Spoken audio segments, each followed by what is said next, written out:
లోక జనములలో నుండి నువ్వు బయలు వెళ్ళాలి.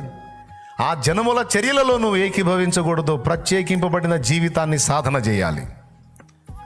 వారి మాటల చొప్పున నీవు మాట్లాడకూడదు. వారి ప్రవర్తన చొప్పున నీవు ప్రవర్తించకూడదు. వారి ఆకర్షణలను బట్టి వారు పరిగెత్తినట్టు నీవు కూడా తుచ్చమైన వాటి వెంట పరిగెత్తకూడదు. వారు అల్పకాల పాప భోగమునకై వాంఛించినట్టు వెంపర్లాడినట్టు నువ్వు వెంపర్లాడకూడదు బిడ్డ.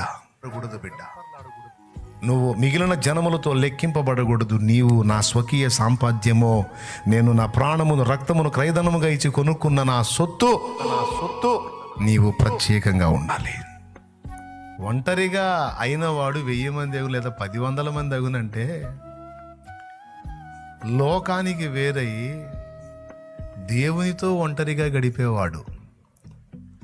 అర్థమైందా? ఒంటరి అయి దేవునికి సమీపమైన వాడు.